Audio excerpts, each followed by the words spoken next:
Bab 141. Gagal maning. Dion melangkah mengendap-endap mendekati tendanya.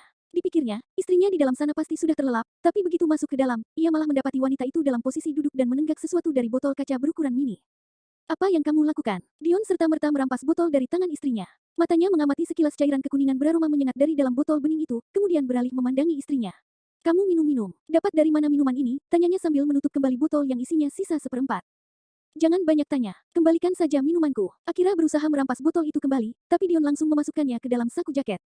Kemudian memegangi kedua pundak istrinya sambil menatapnya dengan tatapan menuntut. Kira, aku tanya. Kamu dapat dari mana minuman itu? Bukan urusanmu, ini urusanku. Kamu istriku, bentak Dion marah. Matanya menjelajahi wajah Akira yang sudah merah seperti kepiting rebus. Aroma alkohol sangat menyengat keluar dari napasnya. Aku membelinya saat kita singgah belanja. Puas, balas wanita itu dengan setengah kesadaran. Mata Dion beralih memandangi ke sekitar Akira dan mendapati satu botol sejenis yang sudah kosong. Di dekat botol kosong itu, masih ada dua botol lagi jenis minuman berbeda. Dion lantas melepaskan tangan dari pundak istrinya dan beralih mengambil botol-botol itu. Astagfirullah, Kira, sudah sebanyak apa kamu minum? Dion geleng-geleng kepala melihat istrinya dan memasukkan dua botol minuman yang belum terjamah ke dalam saku yang sebelah. Kenapa kamu mengambilnya? Kembalikan minumanku. Akira menarik jaket Dion dan mengguncang-guncang tubuh suaminya dengan kasar. Dion menepis tangan Akira dan kembali memegangi istrinya, bahkan mencengkeram lengan istrinya itu. Asteris, kenapa kamu melakukan ini? Kenapa Kira? Itu karena kamu. Aku benci menikah denganmu. Kamu menikahiku dengan cara licik. Aku tidak suka itu. Tapi tidak usah berbuat seperti ini, jadi aku harus bagaimana? Akira melototkan mata. Tapi tetesan bening terjatuh dari sudut matanya. Katakan, aku harus bagaimana? Kamu membuatku gila. Dion, aku benci sifatmu. Aku benci semua kelakuanmu yang mengingatkanku dengan kelicikan ayah kandungku. Aku benci perbuatanmu yang tidak menghargai wanita. Aku benci semua tentangmu, juga wajah tampanmu. Aku benci melihat wajahmu, teriak Akira, tangannya bergerak memukuli Dion membabi buta. Dion terpaku memandangi istrinya yang terus mencecarnya. Hatinya sakit mendengar umpatan-umpatan yang meluncur bebas dari mulutnya. Ia diam mematung membiarkan wanita itu memukulinya tanpa ampun dan menamparnya dengan keras. Dan wanita itu seperti tidak lelah menyalurkan kemarahannya. Sayang, Dion menangkap tangan Akira, menyatukan kedua tangan itu dalam satu genggaman tangan besarnya, lalu satu tangannya bergerak menyeka air mata yang membasahi wajah istrinya. Maafkan aku. Aku melakukan itu semata-mata karena terlalu mencintaimu. Aku sudah lama mimpikan menikahi dirimu. Aku tak ingin kamu jauh dariku. Aku tak ingin penantian panjangku untuk mendapatkanmu lepas begitu saja. Aku akui memang licik dalam menikahimu, kamu bisa membenci caraku itu, tapi tolong jangan membenci diriku. Aku seperti orang gila yang mengejarmu selama bertahun-tahun. Aku sampai rela masuk ke dalam perusahaan tempatmu bekerja hanya karena ingin selalu dekat denganmu. Semua itu karena aku tulus menyayangi dan mencintaimu. Dion kemudian menarik dagu Akira ke atas agar mendongak memandanginya. Tolong maafkan aku, ya, tanyanya lembut sambil menatap istrinya lekat-lekat. Bola mata Akira bergerak menelisik keseluruhan wajah Dion dan secara spontan berkata. Tampan. Mata bulat wanita itu memandang Dion dengan tatapan memuja. Kedua alis Dion terangkat maksimal, terkejut mendengar perkataan istrinya. Kamu tampan, sangat tampan, terlalu tampan. Mata Dion mengerjap-ngerjap kebingungan. Aku membencimu, tapi wajah tampanmu membuatku goyah. Apa kamu tahu, kelemahanku itu pada wajah tampan. Aku selalu tak berkutik setiap kali melihat wajah tampanmu. Walaupun aku membencimu setengah mati, wajahmu terus terbayang-bayang dalam mataku, dalam pikiranku. Aku membencimu, tapi aku juga benci melihat wanita lain mendekatimu. Aku benci semuanya. Aku benci semua yang berhubungan denganmu. Kenapa? Dion yang sempat bersedih dan merasa sakit hati, tiba-tiba bersorak gembira dalam hati. Senyumnya terkulum dan geleng-geleng kepala melihat istrinya. Sepertinya kamu sudah mabuk berat. Sebaiknya kamu tidur saja. Dion melepaskan Akira dan merebahkan tubuhnya, tapi Akira kembali bangun dan menarik suaminya itu. Kembalikan minumanku. Aku harus mabuk malam ini. Tidak boleh. Sudah cukup kamu minum-minum. Ini adalah terakhir kalinya kamu menyentuh minuman haram itu. Begitu kamu sadar besok, aku akan menghukummu. Aku bilang kembalikan. Akira menarik Dion ingin merebut minumannya kembali. Kira, tidak boleh. Kembalikan. Aku harus mabuk supaya kita bisa bikin anak secepatnya. Apa? Dion melepaskan Akira dan mendorongnya menjauh. Bikin anak, maksudmu, bukannya kamu ingin menikmati tubuhku? Kamu mau melakukannya malam ini, bukan? Aku akan kabulkan keinginanmu malam ini, karena kita juga butuh anak seperti perintah Dedi. Tapi sebelum itu biarkan aku mabuk dulu. Kalau aku sudah mabuk kamu bebas melakukan apapun padaku. Gila kamu, aku memang gila. Baru sadar, Dion geleng-geleng kepala lalu mendorong istrinya berbaring. Tidur. Oh, kamu sudah mau sekarang. Tapi aku belum mabuk. Wanita yang wajahnya semakin merah itu kini bergerak membuka jaketnya, disusul hendak melepaskan kemejanya. Akan tetapi Dion buru-buru menahannya. Apa yang kamu lakukan? Mau bikin anak? Kamu juga mau, kan? Tidak dengan kondisimu yang mabuk seperti ini. Dion menarik kemeja Akira dan mengancingkannya kembali. Kenapa ditutup? Diamlah. Bukannya kamu mau melakukannya? Diamlah. Ayolah, jangan biarkan Miss Manja itu mendahului kita. Persetan dengan itu, Kira. Aku tak akan pernah melakukannya dalam keadaanmu yang tidak sadar. Aku lebih baik memaksamu dalam keadaan sadar daripada mengambil kesempatan di saat kamu tidak bisa mengingat apa yang kulakukan padamu. Dion menarik selimut dan membungkus keseluruhan tubuh istrinya dengan rapat. Sekarang tidurlah, serunya seraya bangkit berdiri. Akira yang merasakan sekujur tubuhnya panas membara, langsung menyibak selimut tebal yang mengungkungnya lalu bangun duduk dan memandangi suaminya. Aku tidak mau tidur, aku mau bikin anak. Dion menghela napas kasar dan geleng-geleng kepala. Besok baru kita bikin kalau kamu sudah sadar. Aku mau sekarang. Cepat kemari, tidurlah. Dion berbalik dan menunduk keluar dari tenda. Hei, mau kemana kamu? Akira buru-buru merangkak keluar mengikuti Dion. Hei suami tampanku, kembali kemari. Ayo kita bikin anak. Dion berbalik dan mendorong istrinya kembali masuk ke dalam tenda. Tidurlah, Kira. Ayo bikin anak. Diamlah. Ayo bikin anak. Dion geleng-geleng kepala dan menoyor kepala istrinya hingga terjengkal ke belakang, kemudian cepat-cepat menutup pintu tenda dan beranjak pergi. Namun baru melangkah sejauh 5 meter, Akira kembali mengejar dan langsung melompat naik ke punggungnya dari belakang. Astaga, Kira, kembalikan minumanku. Ayo minum bersama dan bikin anak bersama, cecarnya sambil menjambak rambut Dion.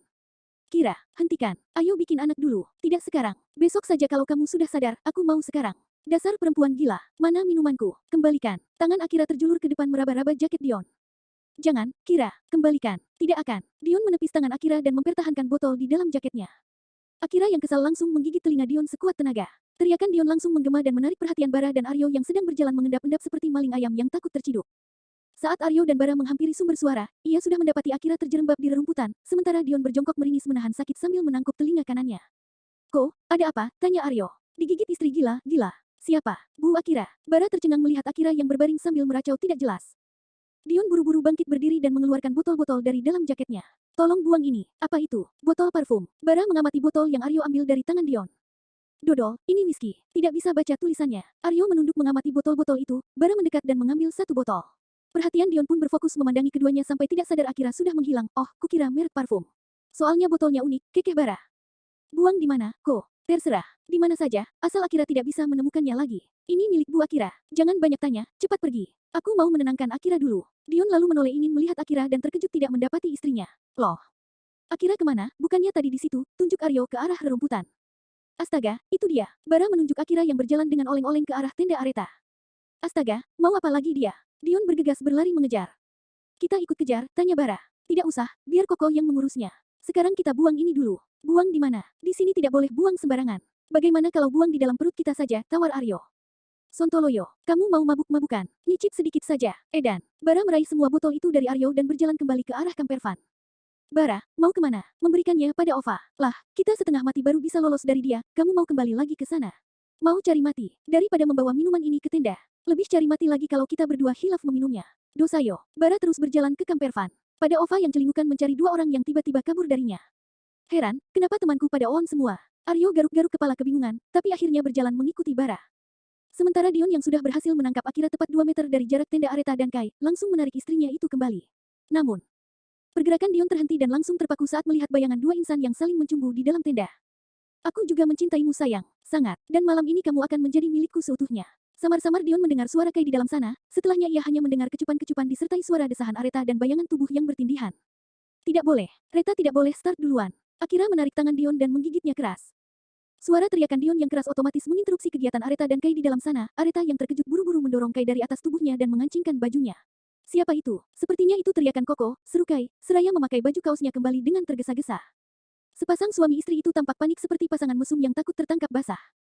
Dari luar tenda, suara Dion kembali terdengar berteriak, kali ini memanggil nama Akira dengan lantang. Akira, ada apa denga? Belum sempat pertanyaan Areta terlontar, tendanya sudah jatuh roboh akibat dijatuhi seseorang.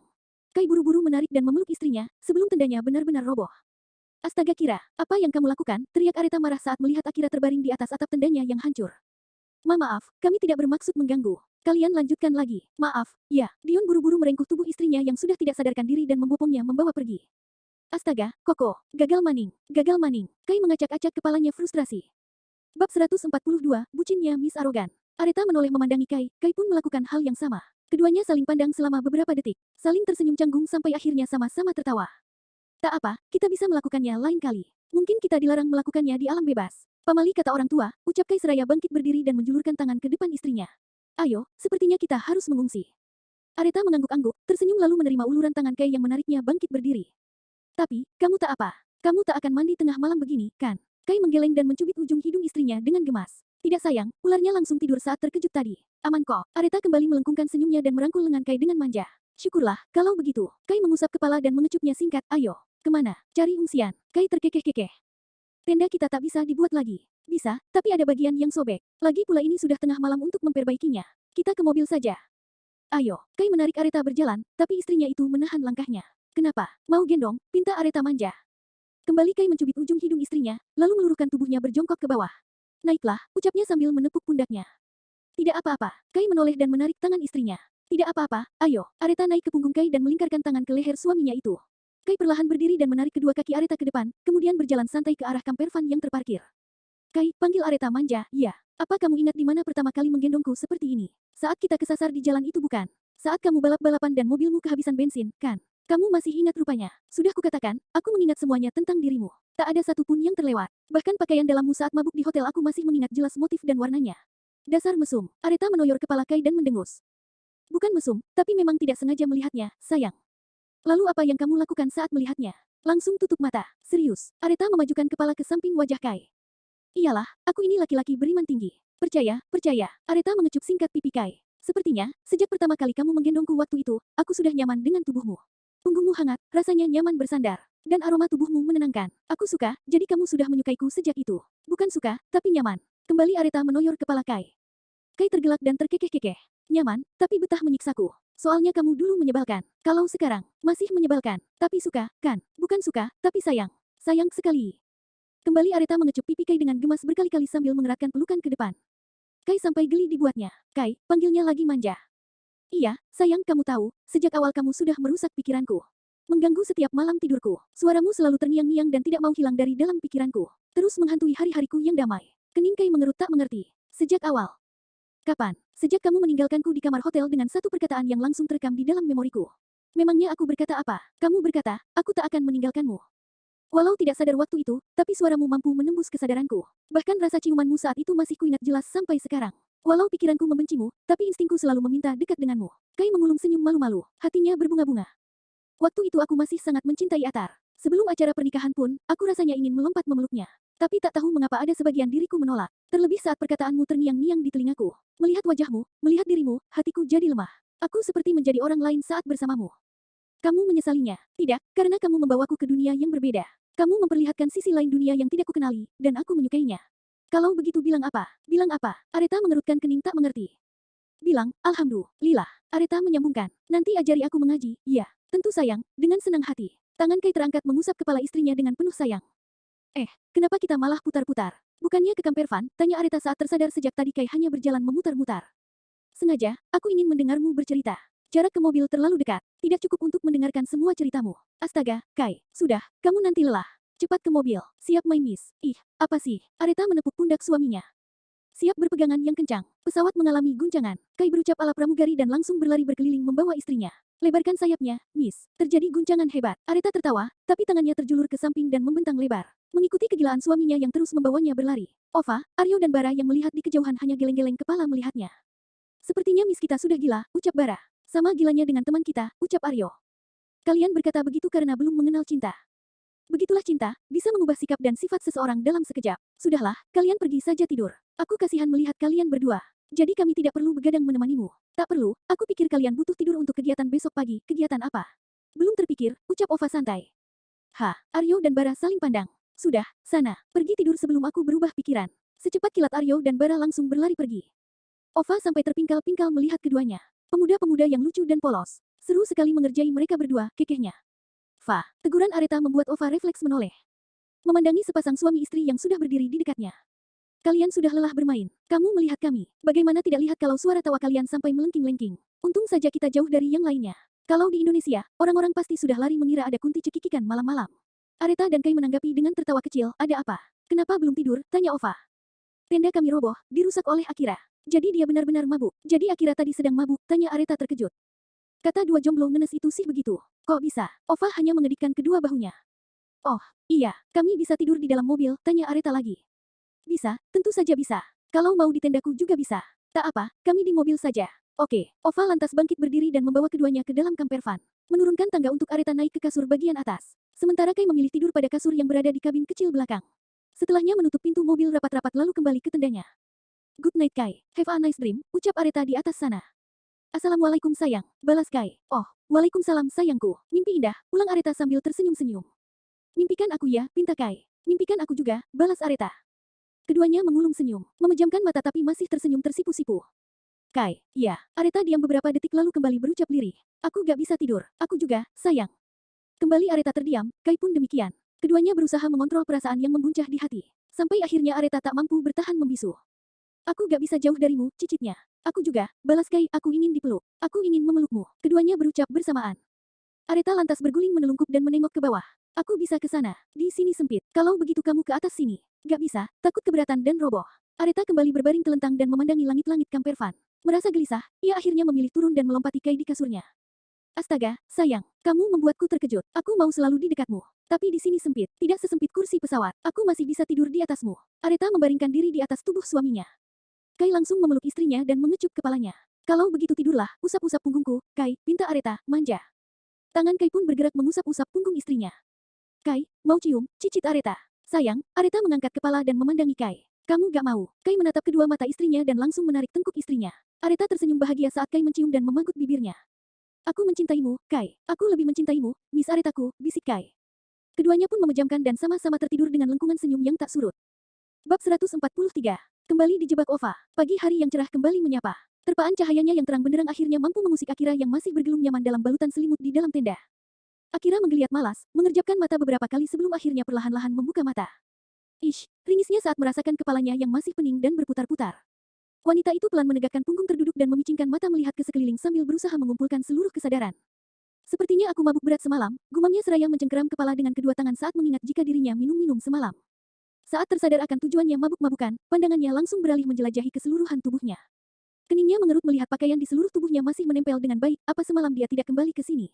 Tidak tidur di sini. Tidak mungkin bukan. Dia tidak melakukan apa-apa padaku jika dia tidur di sini. Gumamnya bertanya-tanya dalam hati seraya berusaha meraih seluruh ingatan semalam. Tapi kepalanya yang masih terlalu pening dan berdenyut sakit sama sekali tak bisa diajak bekerja sama. Astaga, apa usahaku yang sudah mabuk-mabukan tidak berjalan lancar? Akira mengusap-usap wajahnya dan membuang napas dengan kasar menyadari keadaan yang terjadi tidak sesuai ekspektasinya. Kalau begitu dia tidur di mana? Apa jangan-jangan semalaman dia bersama? Ah, tidak, aku harus memastikan. Akira segera beringsut keluar dari tenda dan berjalan terburu-buru ke Kampervan. Ternyata semuanya sudah berkumpul di bawah tenda di samping Kampervan itu sambil menikmati sarapan. Suara percakapan mereka semua terdengar riuh dari kejauhan, sampai ketika dirinya datang dan semuanya langsung terdiam. Oh, kamu sudah bangun. Bukan Dion yang menegurnya lebih dulu, melainkan Ova yang langsung menyambutnya dengan ramah. Sementara suaminya yang duduk di samping Ova bahkan tidak meliriknya sama sekali.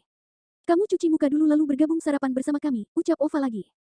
Akira mengangguk pelan, melirik ke arah Dion yang lebih fokus menyendok sereal dari dalam cup ketimbang melihat dirinya. Mendengus kesal, Akira beranjak masuk ke Kampervan dan masuk ke dalam toilet dengan kesal.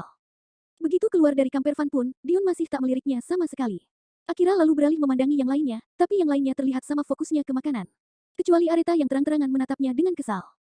Mau sarapan sereal atau roti? Tanya Ova yang langsung menarik perhatian Akira dari Areta. Oh, apa saja yang ada, jawab Akira seraya mendudukkan tubuh ke kursi.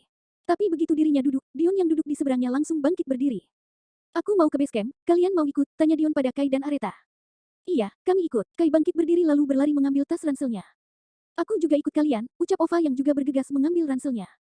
Akira hanya melirik keempatnya yang langsung pergi begitu saja. Ova, menggandeng tangan Dion dengan manja dan Kai merangkul istrinya dengan mesra. Keempatnya menaiki bugi kar yang dikendarai oleh Dion. Akira membuang napas kasar lalu beralih memandangi Aryo dan Bara. Apa sesuatu terjadi semalam, cicit Akira? Bara dan Aryo saling pandang lebih dulu dan kompak menggelengkan kepala. Memangnya ada apa? Tanya Aryo pura-pura tak tahu. Oh, tidak apa-apa. Akira menggeleng-geleng lalu mengunyah rotinya.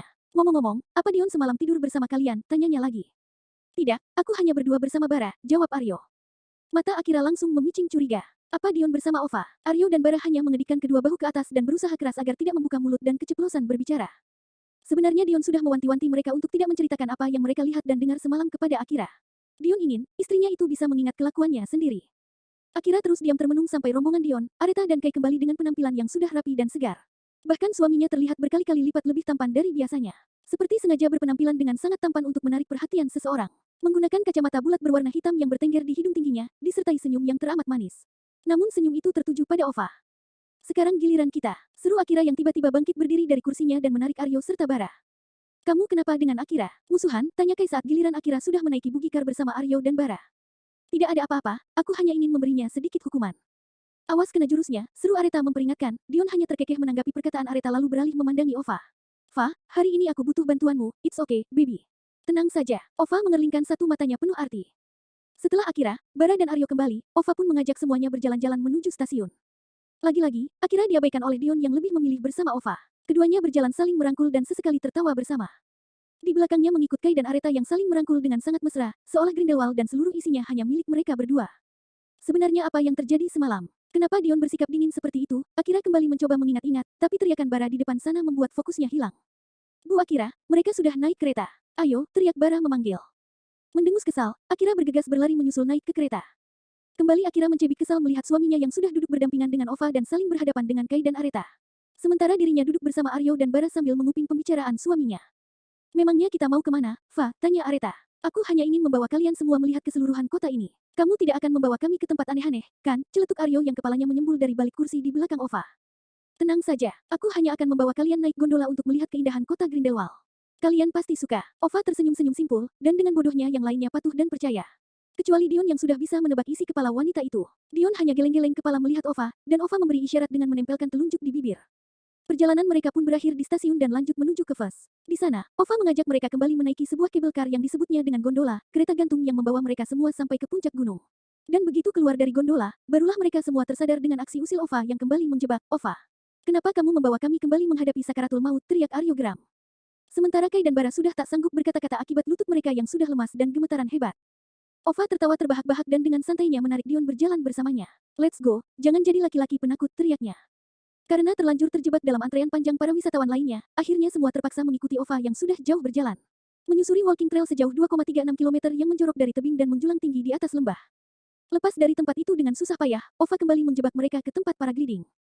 Saat Ova memaksa dua bujang untuk ikut para layang, Akira malah sudah bersiap-siap di ujung tebing bersama seorang pelatih yang akan membawanya melayang di udara.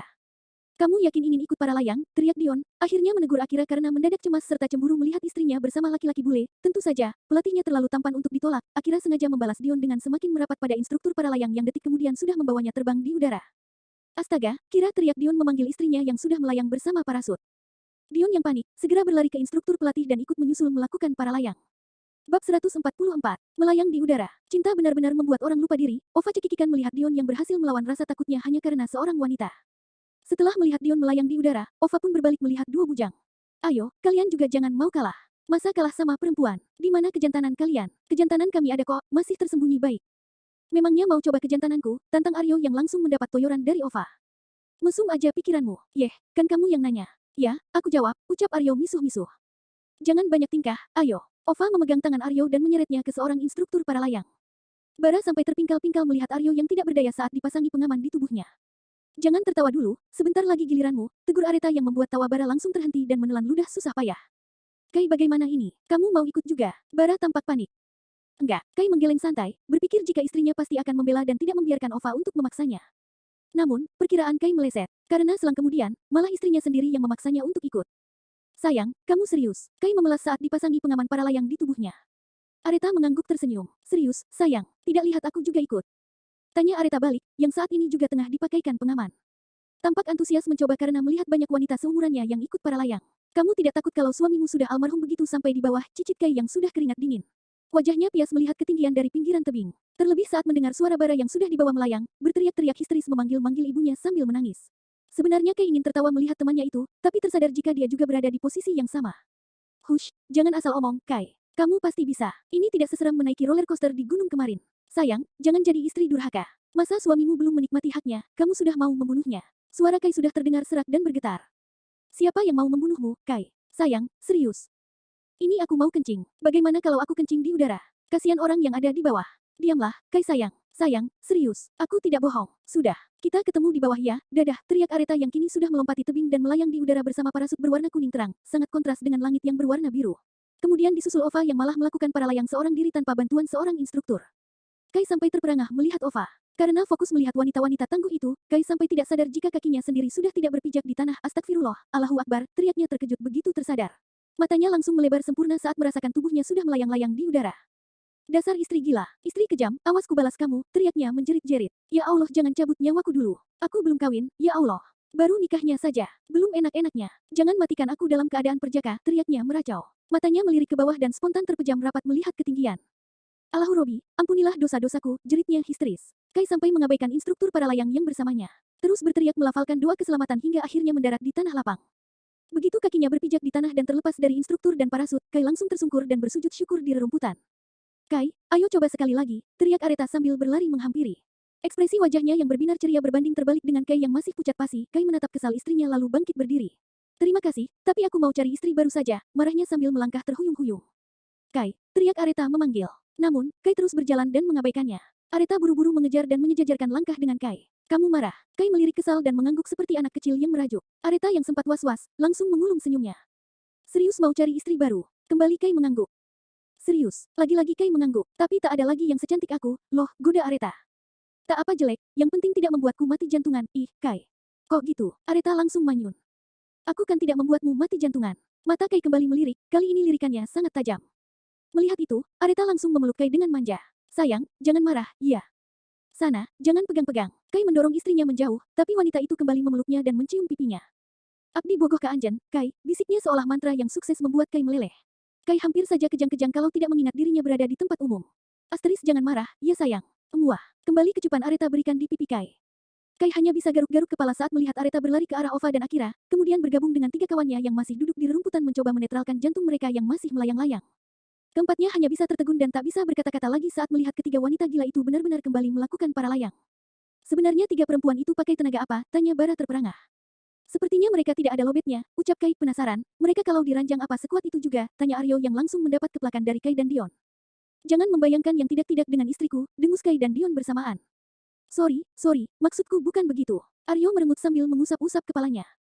Setelah menikmati makan siang di puncak Ves, pukul 3 sore mereka semua pun akhirnya berpindah meninggalkan lokasi tersebut dengan menaiki kereta menuju pusat kota Grindelwald. Di pusat kota, mereka pun saling terpecah. Saling terpisah karena masing-masing sibuk mengelilingi toko-toko yang berjejer sepanjang jalan utama kota Grindelwald untuk berbelanja. Seperti orang yang tak pernah menginjak toko, Areta langsung kalap membelanjakan Kai banyak pakaian, juga beberapa pakaian couple untuk mereka berdua. Areta sampai menyeret Kai yang menggerutu sepanjang jalan menjelajahi tiap toko, keluar masuk dari toko aksesoris pria satu dan toko aksesoris pria lainnya dan membelikan banyak jam tangan mahal untuk suaminya, jam tangan lagi. Tapi tadi kan sudah banyak, protes Kai heran saat lagi-lagi Areta membelikannya jam tangan tuh, kesekian kalinya. Yang tadi berbeda, ini lain lagi. Tapi tanganku hanya ada 2, tidak mungkin aku memakai 5 di setiap tangan, sayang. Ya, tidak dipakai sekaligus juga, Kai. Diganti-ganti setiap hari. Masa suami CEO perusahaan terkenal memakai jam tangan yang sama setiap harinya? Mau ditaruh di mana mukaku? Tapi 1 jam tangan ini harganya bisa beli mobil. Sayang, kamu masih waras. Kamu pikir aku gila? Sudah, jangan banyak protes. Aku beli juga pakai uangku, bukan uangmu. Areta berucap ketus, menarik kasar tangan suaminya dan kembali mencobakan beberapa jenis jam tangan lainnya.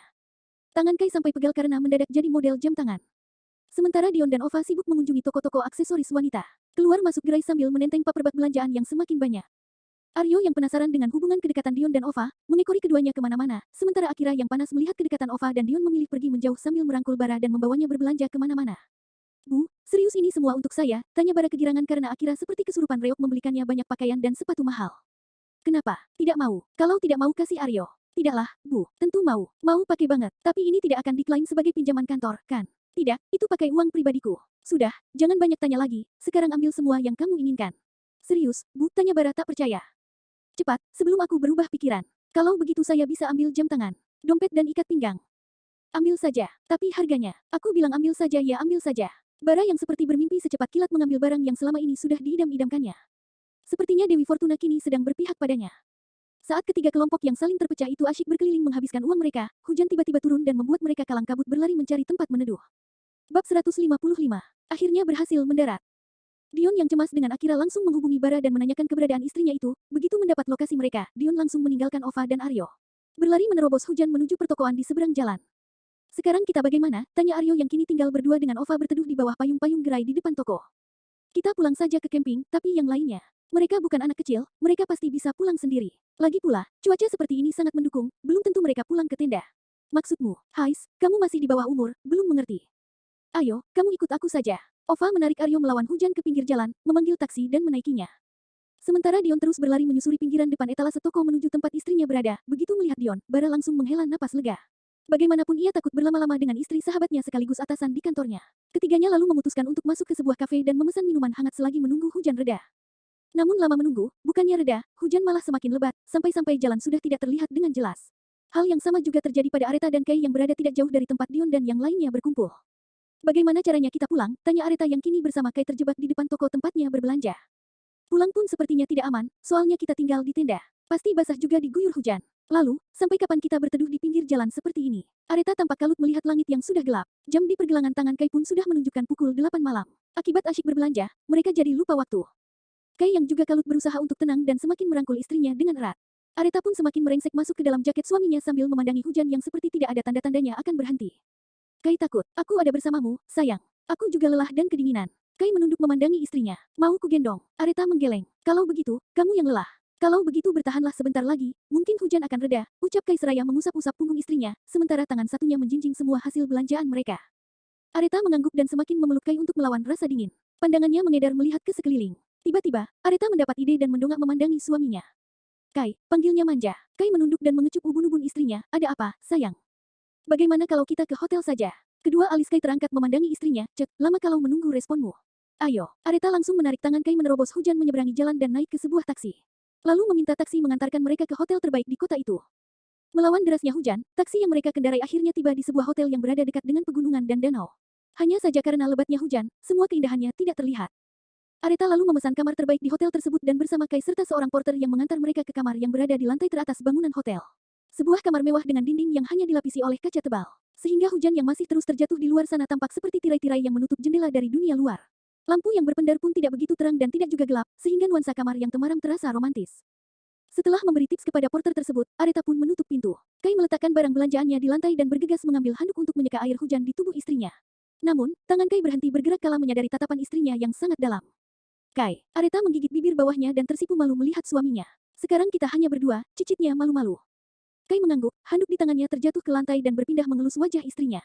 Keduanya saling tatap selama beberapa saat, jantung keduanya kini memompa dengan kencang dan seirama. Areta yang gemas melihat Kai yang hanya mematung, langsung menarik suaminya itu untuk menciumnya, tapi Kai dengan cepat menempelkan telunjuk ke bibir istrinya dan mendorong wajahnya menjauh. Memandangi kedua bibir istrinya yang tampak bergetar, mungkin pengaruh dingin karena seluruh tubuhnya yang basah. Sayang, kamu basah kuyup. Sebaiknya langsung mandi air hangat dulu agar tidak kena flu, aku juga harus salat dulu. 3 salat sudah aku lewatkan sejak siang tadi, setidaknya Isya ini aku harus salat, sayang. Areta mengulung senyum dan mengangguk, kemudian bergegas masuk ke dalam bathroom. Sementara Kai mengeluarkan belanjaan mereka dari paper bag dan mengeringkannya, kemudian bergantian masuk ke kamar mandi setelah Areta selesai. Setelah Kai berpakaian menggunakan pakaian baru yang Areta belikan untuknya, ia pun langsung menunaikan salat Isya dengan khusyuk. Sebenarnya ingin rasanya ia berjamaah dengan istrinya, tapi mengingat tidak ada perlengkapan salat untuk istrinya itu di sana, Kai pun terpaksa melakukannya seorang diri, dan Areta dengan sabar menunggu di belakang sambil mendengarkan lantunan merdu suara suaminya yang menenangkan hati. Assalamualaikum warahmatullah, Kai menutup salatnya dengan menoleh ke kanan. Assalamualaikum warahmatullah, lanjut menoleh ke kiri. Lalu mengusap wajah, Kai sempat mengulung senyum dan mengedipkan mata pada istrinya sebelum lanjut berzikir dan memanjatkan doa-doa kebaikan. Setelahnya menoleh kembali ke belakang dan memanggil istrinya. Areta segera menghampiri, duduk di depan suaminya di atas sebuah karpet tebal kemudian meraih tangan kanan suaminya untuk dikecup punggungnya, dan Kai membalas dengan kecupan singkat di kening. Keduanya kemudian saling pandang dan sama-sama tersenyum malu-malu. Sudah siap beribadah denganku? Tanya Kai lembut. Hatinya berdegup kencang, kedua matanya berembun memandangi keindahan dan rezeki yang Allah berikan tanpa disangka-sangkanya datang di dalam hidupnya. Seorang bidadari yang akhirnya jatuh ke dalam pelukannya. Areta menunduk malu, wajahnya merah merona dan tersipu malu. Terlihat sangat-sangat cantik sampai-sampai hati Kai bergetar hebat di dalam sana. Apa kamu sudah rida untuk kusemai dan kutanamkan benihku? Tanya Kai lagi. Areta semakin menunduk malu, wajahnya semakin merah merona, tapi pelan kepalanya mengangguk. Kai perlahan maju merapat, memegang ujung dagu istrinya dan mengangkat wajahnya. Kedua matanya tak berkedip menikmati kecantikan wajah istrinya. Jawab dengan mulutmu, sayang. Karena aku bertanya menggunakan mulutku. Telingaku juga ingin mendengar langsung suara merdumu. Areta mengulung senyum. Iya, suamiku. Aku siap beribadah denganmu. Aku siap untuk kamu semai. Aku siap menampung seluruh benihmu, merawatnya di dalam rahimku dan melahirkannya. Aku siap menjadi istri seutuhmu. Apa jawabanku ini sudah bisa meyakinkanmu? Kai mengangguk dan memajukan wajah mengecup kening Areta. Titik. Kemudian mengangkat tangan kanan memegang ubun-ubun istrinya dan membacakan doa barakah. Kedua mata Areta refleks terpejam dan khusyuk mendengarkan bisikan doa suaminya. Setelah meniup lembut ubun-ubun istrinya, Kai kembali mengecup kening istrinya, lanjut pada kedua matanya yang terpejam berhiaskan bulu mata lentik, lalu berpindah mengecup bibirnya yang merekah. Menyesap dan memagutnya dengan sangat lembut dan penuh cinta. Begitu Areta mulai membalas, ciuman itu pun berubah panas. Kai langsung merengkuh tubuh istrinya dan membawanya ke ranjang. Merebahkan tubuh istrinya dengan sangat hati-hati seolah sebuah porselen yang sangat berharga.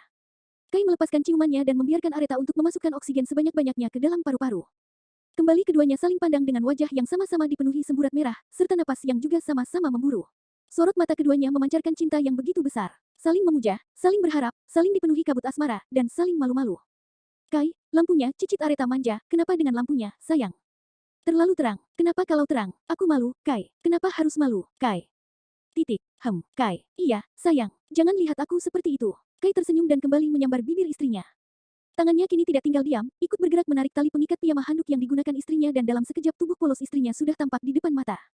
Kai, lampunya, cicit Areta malu. Kai tak lagi menanggapi perkataan istrinya, kedua matanya sudah sibuk memandangi keindahan keseluruhan tubuh istrinya dengan hati dan tubuh yang bergetar. Kai lekas membuka kaosnya, lalu menarik selimut menutupi keseluruhan tubuh mereka. Selanjutnya pakaian bawahnya terlempar keluar disusul suara desahan-desahan Areta dan pergerakan Kai yang sangat aktif di dalam selimut. Sudah siap, sayang, bisik Kai. Siap apa lagi? Pesawatnya sudah mau mendarat. Pesawat? Pesawat apa? Kenapa kamu bicara pesawat di saat seperti ini? Tanya Areta bingung. Pesawat yang ini, bersamaan dengan perkataannya, Kai pun berusaha menjebol landasan istrinya. Pekikan Areta yang kesakitan langsung menggema mengisi keheningan. Bodoh, kamu mau membunuhku? Mana mungkin sayang, aku mengajakmu beribadah, tapi kenapa rasanya sakit sekali? Memang begitu kata orang kalau masih pertama. Bohong. Kamu pasti melakukan kesalahan, kesalahan bagaimana? Caranya memang begini. Tidak mau. Aku tidak mau.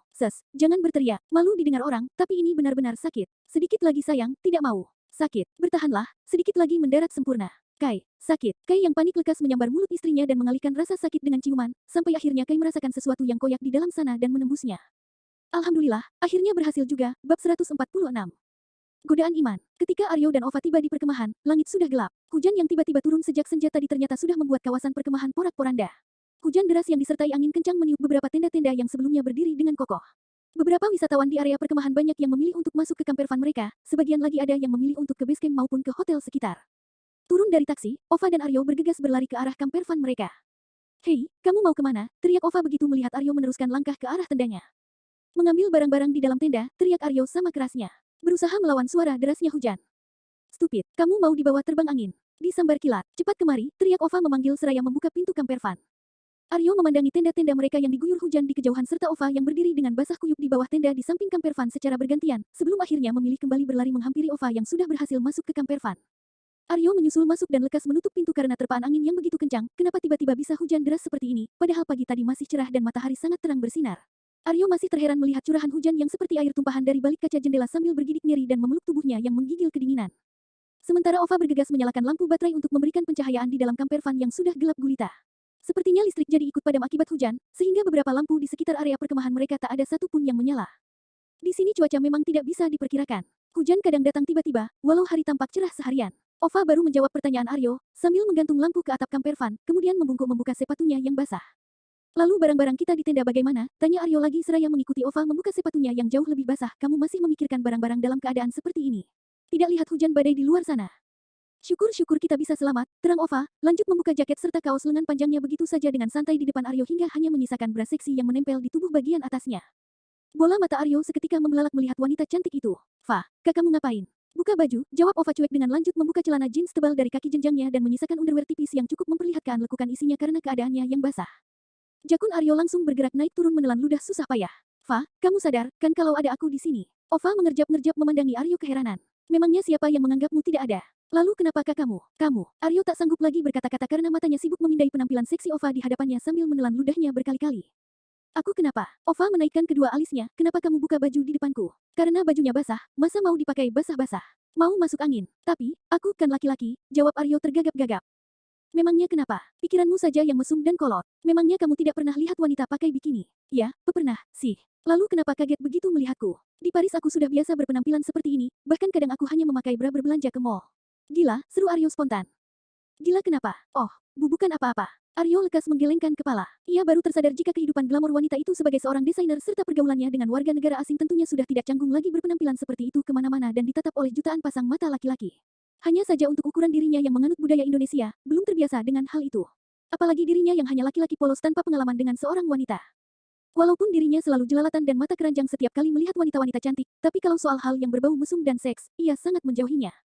Bahkan terakhir kali ia melihat majalah dewasa serta menonton film porno itu saat masih duduk di bangku SMU, itu pun hanya karena ikut-ikutan dengan kawan-kawan sekolahnya dan penasaran dengan teori dari pelajaran biologi yang mereka pelajari. Kenapa malah melamun? Tegur Ova yang langsung menarik Aryo dari lamunannya. Oh, aku tidak melamun, kila Aryo seraya membuang pandangan ke sembarang arah dan mengusap tengkuk salah tingkah. Berusaha keras agar matanya tidak nakal melirik bagian tubuh sensitif Ova yang mampu merusak pikiran. Kamu tidak buka bajumu? Bajumu, tidak dibuka. Oh, tidak usah. Tak apa. Aryo merapatkan jaket basahnya membungkus tubuh. Kamu bisa sakit, masuk angin dan flu. Buka saja, tidak usah malu denganku, siapa yang malu? Kamu, tuh wajahmu sudah malu-malu begitu. Aku tidak malu, siapa juga yang malu? Ya, sudah, buka bajumu. Memangnya mau kamu pakai sampai mengering di badan? Biar saja, tak usah pedulikan aku. Aryo mendengus, memilih merapat ke pintu kamper van dan duduk bersandar di sana. Bukan bersandar biasa, tapi meringkuk memeluk tubuhnya yang gemetaran. Ova hanya cekikikan melihat laki-laki polos tersebut. Ia lalu menarik tuas tangga yang langsung terjulur ke bawah dan memanjat naik. Kembali Aryo menelan ludah susah payah melihat wanita itu, pasalnya bokong seksinya dari belakang tampak sangat menggoda iman. Cepat-cepat Aryo menundukkan wajah dan membuyarkan pikirannya yang sudah jauh traveling kemana-mana. Pakai ini, Aryo kembali mengangkat wajah saat sebuah handuk terjulur di depannya. Wanita seksi itu kini berdiri seperti model pakaian dalam sambil menawarkan handuk. Area segitiga yang bahkan sejajar dengan wajah Aryo yang berjongkok. Astaga, ya Tuhan, cobaan apa yang engkau berikan padaku, gumamnya, tak berkedip memandangi keseluruhan tubuh Ova yang sangat-sangat menggoda naluri kelaki-lakiannya. Hei, mau sampai kapan melihatku seperti itu, tegur Ova yang langsung membuat Aryo gelagapan. Mau apa dengan handuk ini? Buka semua pakaianmu dan pakai ini. Tapi. Tak ada tapi-tapi, cepat. Atau mau aku yang bukakan? Aku bisa sendiri. Aku bisa. Ya, sudah. Nih. Ova melempar handuk ke atas kepala Aryo dan berbalik ke pantry mini di kamper van itu untuk membuat minuman hangat. Tapi urung dilakukannya karena kompor ternyata masih ada di luar kamper van. Aryo yang sudah masuk ke dalam toilet lekas membuka keseluruhan pakaiannya, kemudian keluar dengan hanya menggunakan sehelai handuk yang melingkari pinggangnya, sambil membawa kotak kecil bludru berwarna biru yang dibelinya tadi. Mata Ova langsung tertuju pada kotak di tangan Aryo, tapi pemandangan di dekat kotak membuat pandangannya cepat teralihkan, menyapu keseluruhan tubuh tinggi laki-laki itu dan menjelajahi sebagian dada hingga turun ke perut Aryo yang ditumbuhi bulu-bulu halus. Menyadari tatapan mesum Ova, Aryo langsung berbalik duduk ke sofa. Apa itu? Tanya Ova. Oh, ini, Aryo melihat kotak di tangannya dan tersenyum geli. Entahlah, aku juga tidak tahu kenapa membelinya. Ova langsung mendekat dan menyambar kotak tersebut dari tangan Aryo. Cincin, tanyanya saat melihat isinya. Untuk pacarmu. Aryo langsung menggeleng. Bukan, aku tidak punya pacar. Untuk ibumu. Bukan. Lalu, waktu aku melihatmu memilih-milih perhiasan bersama Koko, aku tanpa sadar membeli cincin. Bukan yang mahal sih, itu cincin yang harganya paling murah di toko tadi. Tak tahu juga untuk siapa, tapi akan aku simpan untuk calon istriku nanti. Memangnya ukurannya akan cocok? Aryo mengerutkan keningnya. Oh, iya juga, ya, gumamnya, menepuk kening karena baru menyadari hal itu. Cincinnya cantik, boleh aku mencobanya? Coba saja, siapa tahu kamu mau menjadi pemilik cincin itu, kekehnya. Mimpi, terkadang kenyataan itu datang dari sebuah mimpi, balas Aryo yang membuat Ova menyeringai sinis. Wanita itu lalu memasukkan cincin ke jari manisnya. Wah, ukurannya pas di jariku. Berarti jodoh cincin itu di kamu, canda Aryo. Ova memutar bola mata jengah lalu menarik cincin itu, tapi ternyata cincin tersebut susah keluar dari jarinya. Astaga, tak mau lepas, kok bisa masuk tak bisa keluar. Gak tahu, Ova berusaha menarik cincin itu sampai jarinya memerah. Coba kemari, ku bantu keluarkan. Ova menjulurkan tangannya pada Aryo, dan Aryo membantu menariknya. Akan tetapi tetap tak bisa keluar. Coba buka di air. Ova buru-buru ke wastafel dan menyalakan keran air, sayangnya air tidak keluar setetes pun. Bagaimana ini? Tak usah dipaksa kalau begitu. Nanti saja kalau sudah bisa. Tak apa, iya, aku juga belum membutuhkannya. Masih mencoba mencari calon pemiliknya. Ova membuang napas kasar dan memandangi cincin bertahta satu berlian kecil di tengah. Cincin yang sangat sederhana tapi terlihat manis di jarinya. Oke kalau begitu, ucap Ova pada akhirnya, lalu mendudukkan tubuh ke sofa di seberang Aryo, menaikkan kedua kakinya ke atas sofa dengan posisi ngangkang sambil terus memandangi cincin di jarinya. Benar-benar santuy tanpa memikirkan apa-apa. Aryo langsung memekik lantang melihat gaya duduk Ova yang lagi-lagi merusak pikiran sehatnya.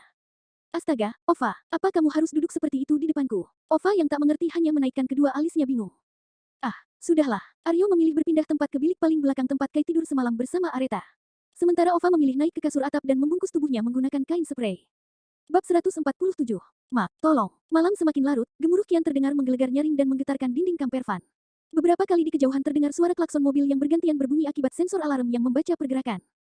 Udara yang berembus pun semakin dingin menusuk dan membuat dua manusia tersebut menggigil kedinginan. Suara gemeletup gigi Aryo yang saling menghentak bahkan terdengar sampai ke telinga Ova. Ova lantas melompat turun dan menengok Aryo ke belakang. Are you okay? Dingin sekali. Apa di sini tidak ada selimut? Ova menggelengkan kepala. Satu-satunya selimut di mobil ini yang semalam Kai dan Reta pakai dijemur di luar saat kita pergi tadi. Mungkin sudah dibawa terbang angin. Hanya tersisa kain spray ini. Ova menunjuk spray yang membungkus tubuhnya menggunakan sorot mata. Mau pakai ini? Tak usah, kamu saja yang pakai, aku sudah kebal dingin.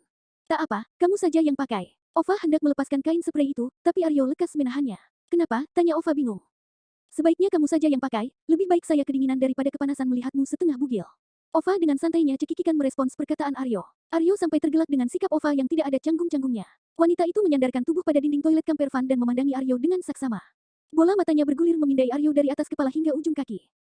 Kenapa melihatku seperti itu? Kamu lucu. Melihat wajahmu saja orang sudah tersenyum. Kamu pikir aku pelawak? Sorry, tapi serius deh. Wajah, tubuh dan sikapmu bertolak belakang. Kamu tinggi dan terlihat maco, tapi sifatmu kacau seperti anak kecil.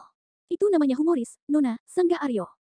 Ova hanya manggut-manggut merespons. Matanya beralih melihat hujan di luar sana dari balik jendela. Fa, panggil Aryo. Ya, saut Ova tanpa mengalihkan pandangan. Kamu tidak takut padaku? Pertanyaan itu spontan membuat Ova menoleh memandangi Aryo. Kenapa harus takut? Aku ini laki-laki, loh. Memangnya kenapa? Aku bisa saja berbuat sesuatu padamu. Sesuatu seperti apa? Ova tampak menggoda. Ah, sudahlah. Kembali Aryo memilih mengalah. Ova kembali cekikikan. Umurmu berapa? Apa sepantaran Dion? Tidak, aku lebih tua 1 tahun darinya. Aku yang paling tua dari mereka bertiga. Tapi paling kekanak-kanakan di antara mereka. Ova menyambungkan. Enggaklah, sanggah Aryo, kenyataannya memang begitu. Aryo tergelak tapi tak menampiknya. Kalau kamu, tanyanya balik. Apanya? Usiamu? Apa lebih tua atau muda? Menurutmu, kamu sudah seperti nenek-nenek, ejek Aryo yang langsung membuat Ova menggeram marah. Just kidding, lanjutnya. Aku lebih tua dari kalian semua. Usiaku terpaut 3 tahun di atasmu. Oh, Aryo menanggapi singkat karena kembali bergidik kedinginan. Kedua tangannya menyilang di depan dada sambil mengusap-usap lengannya. Sepertinya aku punya sesuatu yang bisa menghangatkan, seru Ova begitu teringat sesuatu. Ia langsung berbalik dan buru-buru berjalan ke pantry. Membuka laci dan mengambil botol-botol kecil berisi cairan kemerahan dan membawanya pada Aryo. Kita minum ini saja. Itu, kan whisky Bu Akira yang Koko suruh buang semalam. Memang, iya. Ova menghampiri Aryo, ikut naik duduk ke atas kasur di samping Aryo dan memberikan 1 botol pada laki-laki yang masih membelalak heran melihat minuman tersebut. Ini kan alkohol, Fa. Yang bilang ini susu siapa? Tapi ini haram. Kita dikondisikan, selanya cepat sebelum laki-laki itu berceramah panjang. Ova membuka tutup botol dan langsung meminumnya tanpa pikir panjang. Aryo menelan ludah melihat tenggorokan wanita itu yang bergerak-gerak menelan cairan memabukkan tersebut. Seperti orang yang sudah terbiasa. Kamu tidak minum. Bagaimana rasanya? Hah? Ova memandangi Aryo terheran-heran. Serius kamu belum pernah coba? Aryo menganggukkan kepala. Serius, sedikit pun, kembali Aryo mengangguk. Astaga, kamu hidup di zaman apa? Ayo, coba. Rasanya fantastis. Meledak-ledak di mulut. Ova menarik botol di tangan Aryo dan membukakan tutupnya. Nah. Ayo minum. Dengan ragu, Aryo mengambil botol tersebut dan mencicipi dari ujung botol. Aroma kuat minuman itu membuat Aryo menjauhkan wajah sejauh beberapa sentimeter. Ova langsung menggeplak kepala Aryo dengan gemas. Stupid, mana terasa kalau minumnya seperti itu? Tidak, Aryo menutup botol itu kembali. Kalau tidak mau, sini aku yang habiskan. Jangan. Aryo menepis tangan Ova yang ingin merebut botol di tangannya. Kalau begitu ayo minum. Aryo menarik napas panjang, melihat wajah Ova dan botol minum bergantian, lalu akhirnya mencicipi minuman itu. Bagaimana? Aryo mengerjap-ngerjapkan mata dan berdecap-decap mencoba mencari tahu rasa yang masih tersisa di lidah. Rasanya kayak ada sensasi sparkling-sparkling, gitu. Ada pahitnya, tapi ada rasa manisnya juga, terangnya dengan kembali menenggaknya beberapa kali hingga cairan di dalam botol sisa setengah. Enak kan? Aryo mengangguk-angguk. Aku tidak akan mabuk dan jadi gila seperti Bu Akira semalam kan? Kalau cuma sebotol tidak akan mabuk. Begitu, ya. Dengan percayanya, Aryo kembali menenggak minuman tersebut, terus-menerus sampai habis. Ova mengulum senyum jahil melihatnya. Selang beberapa menit kemudian, mereka berdua mulai merasakan kehangatan yang menjalar dalam aliran darah. Wajahmu memerah, ucap Ova melihat Aryo. Wajahmu juga, balas Aryo. Keduanya saling pandang beberapa saat, begitu tersadar, keduanya langsung membuang muka ke sembarang arah. Keduanya kembali terdiam, hening sunyi senyap di antara mereka berdua. Hanya terdengar suara gemeresik hujan dan petir yang menghentak-hentak di luar sana, serta cahaya kilat yang mengerjap-ngerjap seperti kilatan blitz kamera. Fa, kenapa rasanya semakin panas? Tanya Aryo seraya menyeka keringat di tubuh. Berarti minuman tadi berhasil menghangatkanmu. Jantungku juga berdebar-debar aneh, keluh Aryo lagi. Coba, tanpa Aryo sangka, Ova langsung menempelkan telapak tangan di dadanya. Jantungnya langsung blingsatan di dalam sana. Apalagi tangan mulus itu bergerak mengusap bulu-bulu halus di dadanya. Fa, apa yang kamu lakukan? Tanyanya tergagap-gagap. Jantungmu berdetak kencang. Kini Ova menurunkan kepalanya ke dada Aryo dan menempelkan telinga mendengar detak jantungnya. Berdebar keras. Fa, Aryo lekas mendorong Ova dan merengsek mundur menjauh. Asteris jangan macam-macam, Fa. Imanku cetek, aku gak sanggup kalau kamu goda, sumpah, pekiknya gemetaran. Oh, ya, Ova yang jahil malah sengaja semakin merapat pada Aryo sambil menyibak spray dan memamerkan tubuhnya. Kalau begini, tanyanya sambil mencondongkan tubuh ke depan. Ya Allah, Aryo menutup wajah dengan kedua tangan, tapi matanya mengintip lekukan dada Ova dari sela-sela jari. Ova semakin cekikikan melihat keluguan Aryo. Tak puas mengerjai laki-laki itu, Ova malah melepas spray dan kembali memamerkan tubuh seksinya. Aryo langsung tahan napas dan membulatkan mata dengan maksimal. Fa, jangan, imanku dangkal, aku bisa lepas kendali nanti. Mengabaikan kepanikan Aryo, Ova yang gemas malah semakin merapat dan mengusap-usap dada Aryo dengan gerakan sensual. Fa, jangan. Suara Aryo sudah memelas dan serak, napasnya memburu, tapi terputus-putus. Melihat wajah Aryo sudah merah seperti kepiting rebus, Ova akhirnya menarik diri dan tertawa terpingkal-pingkal. Astaga, baru kali ini aku gemas melihat laki-laki. Ternyata kamu seperti bayi. Oh my gosh, you're so cute, ejeknya sambil terus tertawa memegangi perut. Kamu mengerjaiku, Fa, kamu lucu, aku suka, ujar Ova tertawa-tawa. Tak terima dipermainkan, Aryo akhirnya menarik Ova dan langsung menciumnya. Ova mendorong Aryo, tapi laki-laki itu semakin menarik tengkuknya dan membuat ciuman itu semakin dalam dan liar. Ova langsung mematung merasakan pagutan Aryo di bibirnya. Merasakan ciuman yang rasanya sangat memabukkan, Ova tak lagi melawan dan kini malah membalas Aryo dengan sama liarnya, sampai keduanya kehabisan napas dan ngos-ngosan. Kamu, Ova memandangi Aryo dengan napas tersengal-sengal. Aryo yang akhirnya sadar dengan apa yang barusan dilakukannya langsung melompat turun dari kasur. Maaf, Fa. Aku tidak sadar melakukannya. Aku benar-benar tidak bermaksud. Fantastis, seru Ova sambil mengusap bibirnya yang kebas. Hah, kamu bilang apa? Bisa diulang lagi. Apa? Aryo membelalakan mata tak percaya. Cium aku sekali lagi. One more. Tidak. Aryo bergidik dan langsung beranjak pergi, tapi dengan lebih lincah Ova menarik Aryo hingga terhuyung ke belakang dan jatuh kembali ke atas kasur, sementara handuknya berpindah di tangan Ova. Keduanya sama-sama memekik saat tubuh polos pemuda jangkung itu terekspos. Wow, ternyata sudah berdiri, ucap Ova tanpa sadar. Aryo langsung menangkup miliknya dengan kedua tangan. Fa, jangan macam-macam, pekik Aryo saat tangan Ova menjalar naik di pahanya. Apa kamu tak mau mencobanya? Kumohon, Fa, aku masih perjaka Tingting. Tolong jangan perkosa aku, lirihnya dengan suara yang semakin serak. Mulutnya berusaha menolak tapi tubuhnya bergeming saat Ova semakin naik duduk ke atasnya. Ova tersenyum genit dan membuka dalaman bagian atasnya, membuat Aryo langsung menarik napas panjang dan seketika membeku di tempat saat bagian bawah ikut terekspos. Mak, tolong, anakmu diperkosa cewek gila, teriak Aryo saat Ova sudah turun mengecup dadanya dan memainkan sesuatu yang sudah melemahkan syarafnya. Di bawah guyuran hujan dan gelegar petir, kampervan itu pun bergerak-gerak dengan hebatnya. Bab 148. Masih belum ingat, sementara jauh dari kawasan perkemahan itu, Dion, Akira dan Bara masih bertahan duduk di dalam kafe yang sudah sepi. Tak ada percakapan apapun yang terjadi di antara mereka bertiga sejak duduk di sana. Saling diam dengan pikiran masing-masing, terutama Bara yang merasa canggung bersama pasangan suami istri yang tidak akur tersebut. Sepertinya hujannya tidak ada tanda-tanda akan berhenti. Dion akhirnya bersuara lebih dulu. Iya, bro, mana semakin deras lagi, saut Bara, kemudian mengangkat tangan kanan dan menengok arloji barunya. Sudah jam 11 malam, kita tidak mungkin terus menunggu seperti ini, lanjutnya. Dion menarik pandangan dari jendela dan beralih memandangi Akira. Sepertinya kita harus cari penginapan di sekitar sini. Akira diam bergeming dan menulikan telinga dengan perkataan Dion. Akira, panggil Dion, aku di sini saja, ucap Akira ketus. Dion menghela napas panjang dan memandangi wajah istrinya. Kira, tidak mungkin kita akan duduk di sini sampai pagi, lagi pula sepertinya kafe ini akan segera tutup. Dion menoleh ke belakang dan melihat pelayan kafe terus melihat ke arah mereka. Mereka pasti bertanya-tanya dalam hati kapan kita pulang, Akira ikut menoleh dan melihat apa yang Dion katakan. Menyadari hal itu, akhirnya Akira mengangguk. Baiklah, terserah kamu. Dion langsung bangkit berdiri, satu tangannya meraih seluruh belanjaan yang dibelinya bersama Ova dan satu tangannya terjulur ke depan istrinya. Bukannya menerima uluran tangan Dion, Akira malah berdiri dan merangkul lengan Bara. Bu Akira, jangan menolak, atau aku akan mengambil semua yang kamu beli hari ini, bisik Akira. Bara langsung menelan ludah dan melihat sahabatnya. Mendapatkan isyarat mata dari Dion yang mengatakan tidak apa-apa, Bara langsung bernapas lega, Dion kemudian memanggil taksi dan ketiganya langsung naik bersama di kursi penumpang dengan posisi Bara di tengah-tengah antara Akira dan Dion. Bara hanya bisa garuk-garuk kepala melihat manusia di kiri kanannya. 10 menit perjalanan, taksi akhirnya membawa mereka ke sebuah hotel eksotis. Bangunan yang bagian dindingnya terlapis kayu-kayu antik serta beberapa tanaman bunga berwarna lavender di sepanjang pembatas loteng atas. Taksi itu menurunkan mereka di depan lobi dan ketiganya langsung turun bersama. Pesan 3 kamar, seru Akira saat Dion hendak memesan kamar.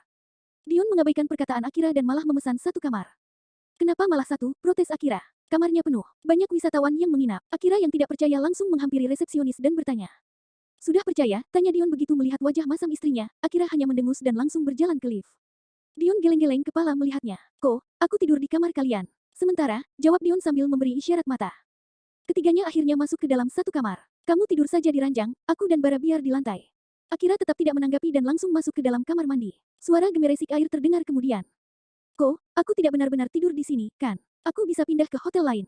Jangan, tetap di sini dulu sampai Kira tidur. Maksudmu, kamu pura-pura tidur saja sekarang, perintah Dion seraya melempar bantal pada Bara. Bara memandangi Dion kebingungan, tapi akhirnya mengikuti perintah sahabatnya itu dengan membaringkan tubuh ke lantai. Saat Akira keluar dari kamar mandi dengan hanya memakai piyama handuk, ia sudah melihat Bara dan Dion terkapar di lantai beralaskan karpet dan 1 bantal berdua. Tanpa curiga, Akira akhirnya membaringkan tubuh ke ranjang, menarik selimut dan memejamkan mata. Begitu yakin Akira sudah terlelap, Dion pun membangunkan Bara. Ada apa, Ko? Tanya Bara sambil mengusap-usap mata. Niat ingin pura-pura tidur, ia akhirnya tertidur betulan. Sas, jangan ribut. Bara pelan mengangkat tubuh dan menengok ke arah ranjang. Bu Akira sudah tidur. Dion mengangguk sambil merogoh saku jaket. Ini kunci kamarmu. Ada di sebelah. Oke. Bara lekas mengambil kunci itu lalu mengendap-endap keluar kamar sambil membawa seluruh belanjaannya. Setelah menutup pintu, Dion akhirnya masuk ke kamar mandi untuk membilas tubuhnya yang sempat kehujanan dengan air hangat. Mendengar suara gemeresik air dari dalam kamar mandi, Akira terusik dan terbangun. Matanya mengedar ke seluruh penjuru kamar mencari 2 laki-laki yang sebelumnya tidur di lantai. Kamu terbangun. Suara itu membuat Akira langsung menoleh ke arah pintu kamar mandi. Suaminya berdiri di sana hanya mengenakan handuk sebatas perut hingga lutut sambil mengulas senyum yang teramat sangat manis. Tampan. Selalu saja tampan. Sampai pandangan Akira tertuju padanya selama beberapa saat. Bara kemana? Dia terbangun karena lapar, jadi dia turun ke restoran hotel mencari makanan pengganjal. Oh, jawab Akira singkat. Kupikir kamu sudah tidur. Tadinya begitu, tapi tidak nyaman karena bajuku setengah basah, ucapnya sambil melangkah ke arah tumpukan paperback yang diletakkannya di sofa. Kenapa kamu membawa-bawa belanjaannya Ova? Tanya Akira melihat logo di semua paperback itu merupakan merek aksesoris wanita. Ini belanjaanku. Semuanya milikku. Mau melihatnya? Tidak, terima kasih. Akira mengabaikan Dion dengan kembali membaringkan tubuh dan memunggungi suaminya itu. Namun, ia terperangah saat Dion menyibak selimut, duduk di tepian ranjang dan menarik kakinya ke atas pangkuan. Ia langsung bangun duduk dan memandangi suaminya itu dengan mata melotot. Apa yang kamu lakukan? Tanyanya sambil menarik kakinya, tapi Dion memegangi kakinya dengan kuat. Tenang saja, aku hanya mau memasangkan perhiasan, ucapnya seraya memasangkan gelang kaki keluaran Tiffany dan Co. Begitu gelang itu terpasang, Akira langsung menendang Dion menjauh, tapi bukannya menjauh Dion malah berpindah duduk tepat ke sampingnya dan menarik tangannya. Mau apa lagi kamu? Kamu diam saja, aku hanya mau memakaikan perhiasan untuk istriku, tapi... Akira menarik tangannya, tapi Dion memegangnya dengan kuat dan lanjut memakaikan gelang. Kening Akira mengerut dalam melihatnya. Belum habis keterkejutan Akira, Dion lanjut memakaikan cincin, sangat cantik, pujinya memandangi jari istrinya. Aku tidak suka pakai perhiasan. Akira hendak membukanya tapi Dion menahannya. Jangan benci barang itu, dia tak ada salah padamu. Akira menatap kesal suaminya. Namun suaminya membalas dengan senyum yang membuat wajahnya jauh lebih tampan berkali-kali lipat. Akira sampai tertegun seolah terhipnotis melihat suaminya sendiri. Baiklah, kakalau, begitu jauh sana, ucapnya tergagap-gagap. Masih ada yang lainnya, maksudmu? Dion langsung berpindah duduk ke belakang Akira. Akira langsung berbalik dan mendorong suaminya itu. Mau apa kamu, memasang kalung ini? Dion menjuntai kalung di tangannya. Aku tidak mau, tapi aku mau memakaikannya ke leher istriku. Kenapa sekarang kamu malah memakaikan perhiasan di tubuhku? Kenapa tidak memberikan ke Ova sana? Bukannya kamu membeli bersamanya? Kamu cemburu. Kenapa aku harus cemburu? Kalau begitu jangan protes. Tanpa menghiraukan penolakan Akira, Dion langsung memutar tubuh istrinya itu berbalik ke depan dan melingkarkan kalung ke lehernya. Akira menunduk dan memandangi liontin berbentuk kunci di dadanya. Bagaimana? Suka? Bisik Dion yang kini merapat memeluk dari belakang. Akira yang merasa risih langsung melepaskan diri, tapi Dion malah semakin erat memeluknya. Itu adalah kunciku, aku ingin membuka hatimu dengan kunci itu. Akira menoleh ke samping dan menatap tajam suaminya. Jangan harap aku membuka hati untukmu. Benar begitu, tentu saja. Akira mendengus. Dion malah mengulung senyum memandangi istrinya. Kenapa menertawaiku? Apa sampai sekarang kamu belum mengingat kejadian semalam? Kejadian apa? Coba ingat baik-baik, bisik Dion sensual. Ia menyibak rambut istrinya dan mengecupi leher belakangnya. Dion bisa merasakan tubuh istrinya itu meremang luar biasa dan gemetaran. Aku tidak ingat. Kalau begitu, aku akan membuatmu mengingatnya. Dion langsung menarik istrinya berbaring dan berguling naik ke atasnya. Mau apa kamu? Menurutmu, cepat pindah. Nanti Bara melihat kita. Dia tak akan kembali kemari. Maksudmu, dia sudah tidur di kamarnya. Kamu mempermainkan aku lagi. Terpaksa, kekeras kepalaanmu harus dilawan dengan cara yang berbeda. Lalu mau apa kamu sekarang? Apa aku harus menjawabnya? Jangan macam-macam. Aku hanya mengabulkan rengekanmu semalam. Maksudmu, kamu masih tidak mengingatnya. Akira mengerutkan kening mencoba mengingat-ingat. Saat istrinya itu lengah, Dion langsung menyambar bibir Akira dan menciumnya. Tidak lama, karena Dion kembali berbisik. Masih belum ingat, memangnya apa yang terjadi? Kembali Dion mengecup bibir istrinya. Coba ingat lagi. Jantung Akira berdetak kencang, napasnya memburu dan seluruh aliran darahnya terasa panas merambat saat akhirnya kepingan ingatan datang satu persatu. Bab 149. Melebur menjadi satu. Bagaimana? Sudah ingat? Itu. Aku hanya mabuk. Aku tidak serius, serunya dengan tersipu malu. Lalu, kenapa kamu harus mabuk? Itu karena... Akira memejamkan mata dan menggigit bibirnya. Karena kamu tak ingin tersadar saat aku menyentuhmu, kan? Kamu tidak mau mengingatku saat menjamahmu. Kalau sudah tahu, tak usah bertanya. Kenapa kamu harus melakukan hal itu, Kira? Tanya Dion lembut. Karena aku tidak menyukaimu, bentak Akira dengan mata yang masih terpejam. Dadanya bergerak naik turun dengan sangat cepat mengikuti debaran jantung yang memacu dengan kencang. Aku tidak menyukaimu, tapi aku harus mengandung bayimu. Jadi kamu hanya butuh benihku, anggap saja begitu. Dion tersenyum miris memandangi Akira. Kenapa kamu begitu keras kepala? Aku tahu kamu juga menyukaiku, kenapa harus gengsi mengakuinya? Aku tidak gengsi karena aku benar-benar tidak menyukaimu. Baiklah, biar aku buktikan sendiri. Dion kembali mencium istrinya, tapi dengan paksa. Kenapa menolak? Bukannya kamu mau bayi? Lakukan saat aku tidak sadar. Sekarang atau tidak sama sekali. Kembali Dion mencium istrinya. Tangannya kemudian bergerak menarik ikatan piyama handuk dan membuat tubuh istrinya itu polos tanpa sehelai benang. Kali ini ia tak lagi menahan diri. Akira awalnya berusaha melawan, tapi ciuman Dion membawa pikirannya berlarian dan membuatnya terpaku dan akhirnya pasrah. Membiarkan suaminya itu berbuat semaunya. Akira mengulung bibirnya rapat-rapat dan berusaha keras untuk tidak mendesah saat Dion mencumbu seluruh tubuhnya. Benar-benar diam seperti patung sambil memejamkan mata rapat-rapat. Seperti boneka tak bernyawa. Melihat itu, Dion berhenti dan memandangi istrinya dengan sendu. Matanya berembun. Apa kamu harus menyiksa diri seperti ini? Tanya Dion lirih. Jangan banyak tanya, dan lakukan saja dengan cepat sebelum aku berubah pikiran. Kira. Cepat lakukan. Bukannya kamu begitu ingin menikmatiku. Lakukan dengan cepat. Dion mengusap kedua matanya yang basah lalu menarik diri dan menarik selimut menutupi tubuh istrinya. Mengecup singkat kening istrinya lalu menjauh.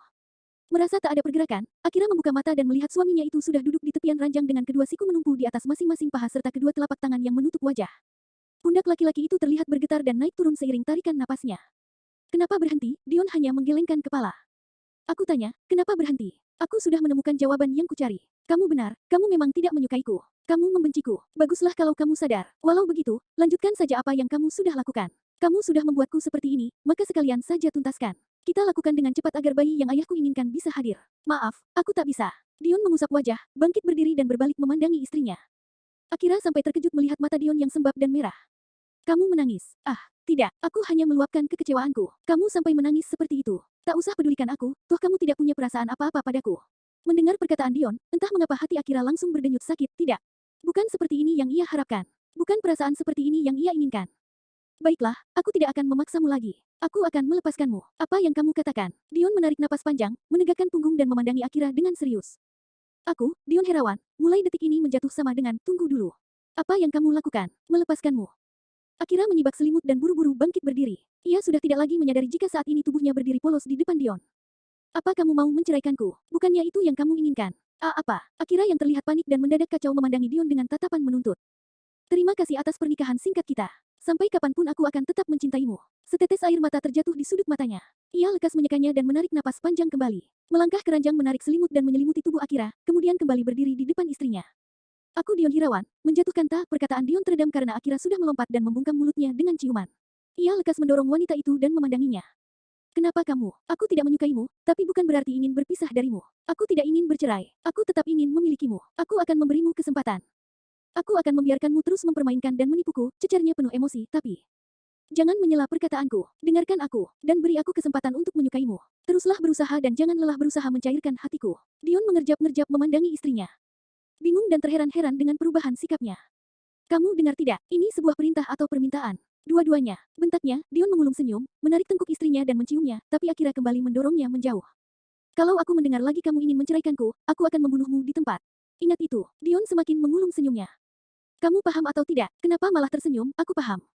Dion kembali menarik istrinya dan memeluknya erat. Walau saat ini kamu marah-marah tidak jelas, dan membentakku, entah mengapa aku malah mendengarnya sebagai pernyataan cinta. Kamu mencintaiku, hanya saja belum bisa mendefinisikan rasa itu di hatimu.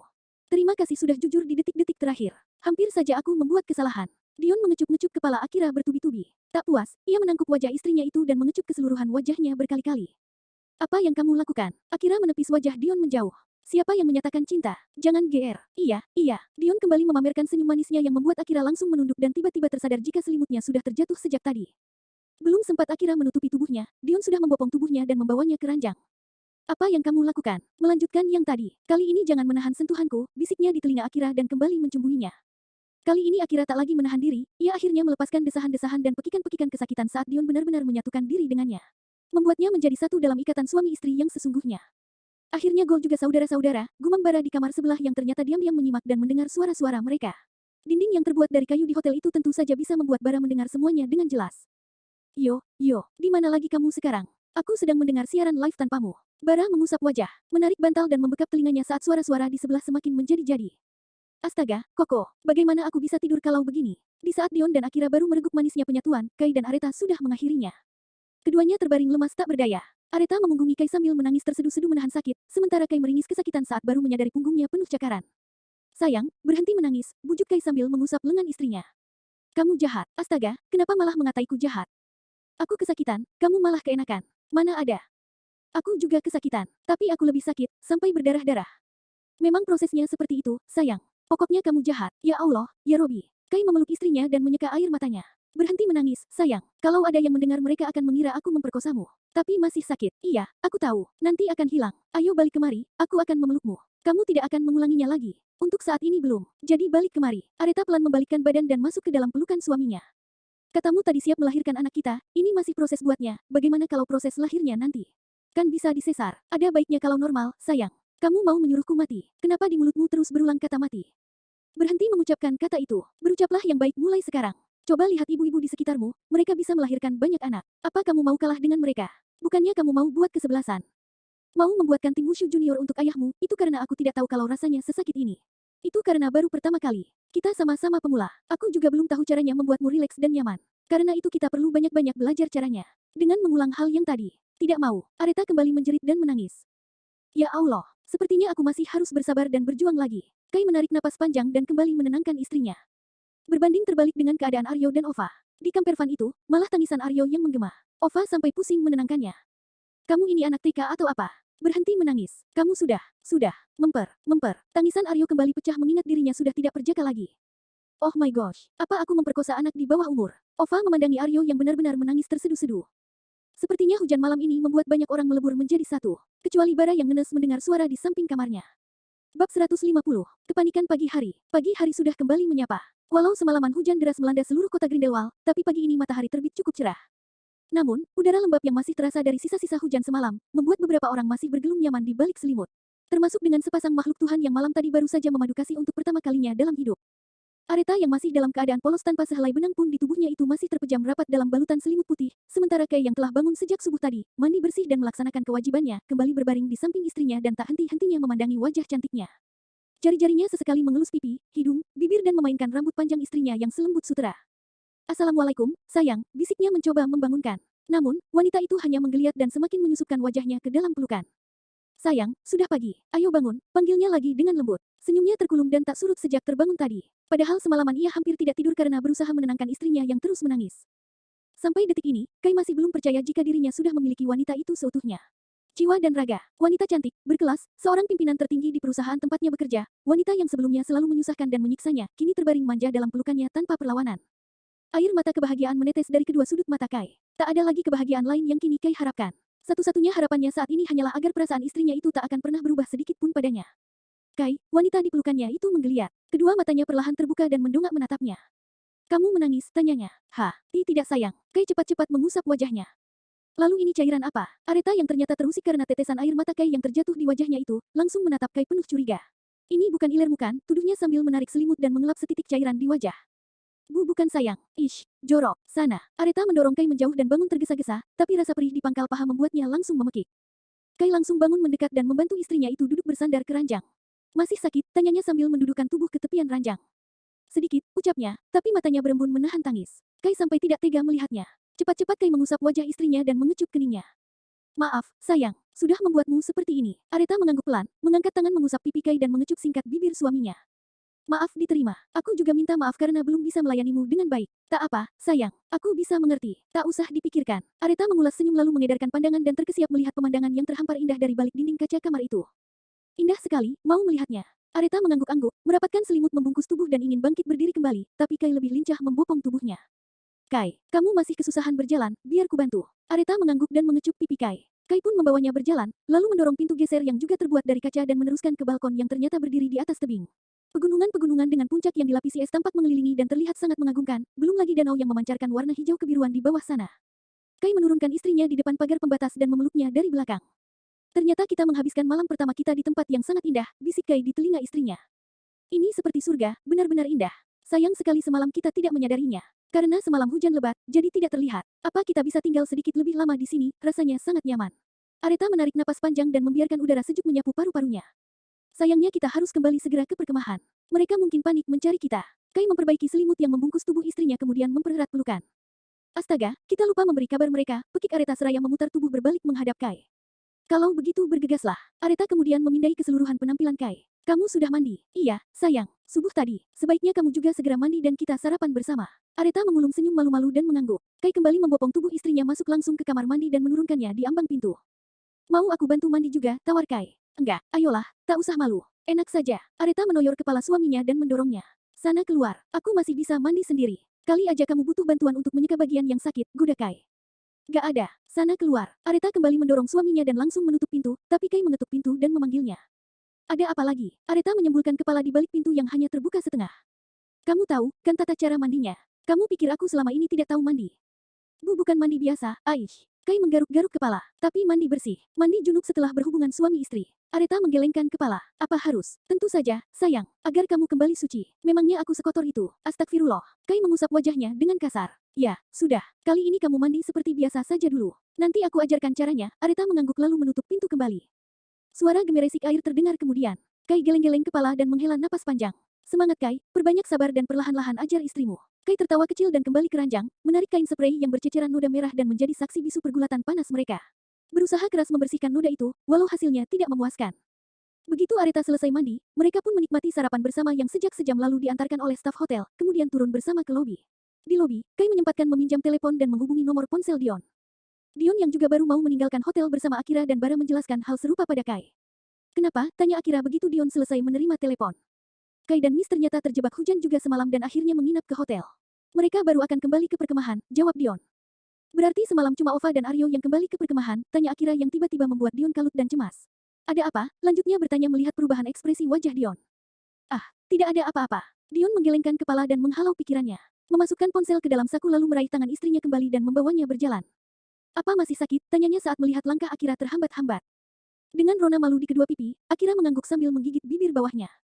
Jangan memasang wajah seperti itu, rasanya aku masih ingin membawamu kembali ke kamar, bisiknya lagi. Astaga, Akira spontan menepuk pundak Dion dengan gemas. Apa kamu tidak lelah? Semalaman kita tidak tidur karena kamu mengulanginya berkali-kali.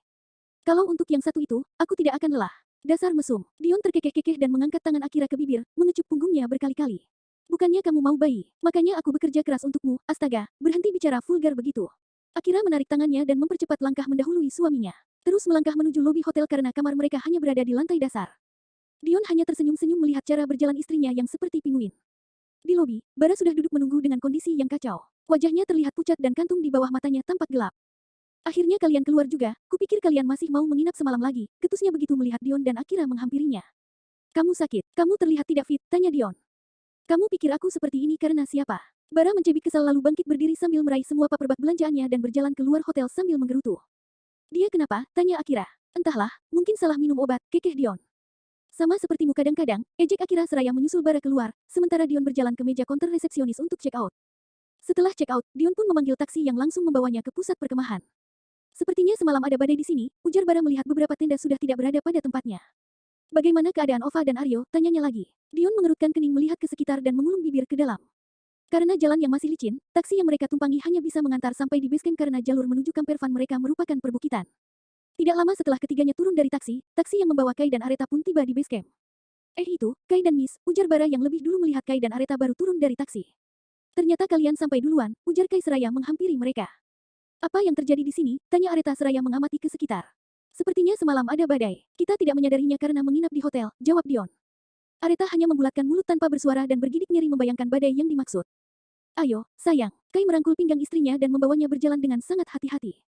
Dion pun demikian, memapa Akira berjalan dengan sama pelannya. Kalian berdua kena penyakit wasir, celetuk Bara menyindir. Menahan tawa melihat dua wanita itu berjalan seperti bebek. Jaga mulutmu, seru Dion dan Kai bersamaan. Kompak nih, ye, celetuk Bara lagi sambil cekikikan. Dua pasang pengantin baru di depan mengabaikan dan terus berjalan ke depan hingga sampai di area perkemahan mereka yang sepi, di samping campervan mereka terparkir. Ova dan Bara kemana? Tanya Areta sambil celingukan mengedarkan pandangan. Mungkin semalam tidak jadi pulang kemari, ujar Bara. Coba cek ke dalam mobil, mungkin mereka masih tidur di dalam, ucap Kai. Areta meraih pegangan pintu dan membukanya. Tidak terkunci, ucapnya sambil melangkahkan kaki masuk ke dalam. Kai dan yang lainnya ikut masuk ke dalam dan semuanya langsung terperangah melihat pemandangan di dalam sana. Apa yang kalian berdua lakukan? Teriak Dion geram dan membuat dua orang yang masih terlelap dalam keadaan tubuh polos itu berjingkrak terkejut. Kalian, Ova dan Aryo yang sama-sama terkejut tergagap-gagap dan saling berebut kain sprei menutupi diri. Dion lantas mendekati Aryo dan langsung memberikan tinjuan hingga sahabatnya itu langsung terjengkal ke belakang. Areta dan Akira langsung memekik terkejut dan menutup mata saat melihat tubuh polos Aryo. Apa yang kamu lakukan padanya? Teriak Ova seraya melemparkan handuk pada Aryo lalu bangkit berdiri sambil membenahi sprei membungkus tubuhnya. Aryo pun lekas melilitkan handuk di pinggangnya. Seharusnya aku yang tanya, apa yang kamu lakukan? Dion yang marah kembali ingin memukul Aryo, tapi Bara dan Kai segera menahannya di masing-masing sisi. Tenang, tenang, istighfar. Kita bicarakan baik-baik. Kai mencoba membujuk Dion yang gelap mata memukul sahabatnya sendiri. Kenapa kamu sampai marah begitu? Memangnya Ova siapamu? Tanya Akira dengan nada menuntut seraya memandang suaminya dengan tatapan curiga. Yang lainnya spontan ikut memandangi Dion penasaran. Aku berhak marah karena dia kakakku. Apa? Semua kompak memekik terkejut. Terkesiap, tercengang dan tertegun di tempat. Semua pasang mata tampak membulat maksimal memandangi Dion dan Ova secara bergantian. Mulut Kai dan Bara sampai menganga lebar merespons pernyataan Dion. Aryo yang terkesiap luar biasa langsung memandang Ova dan menelan ludah susah payah. Jadi, koko adikmu, Fa, tanyanya memperjelas. Ova mengangguk seraya melihat semuanya yang memandang dengan tatapan penuh keterkejutan. Iya, Dion itu adikku. Adik kandungku. Namaku Deanova Hirawan. Anak pertama keluarga Hirawan. Mati aku. Cilaka 13, rutuk Aryo yang tubuhnya langsung merosot lemah kemudian jatuh pingsan tidak sadarkan diri. Terima kasih bagi yang sudah menonton, jangan lupa like, komen, share dan subscribe, karena like, komen, share dan subscribe itu gratis. Jangan lupa juga untuk menyalakan loncengnya, agar tidak ketinggalan bab berikutnya. Salam sehat buat semuanya, semoga rezekinya lancar, amin.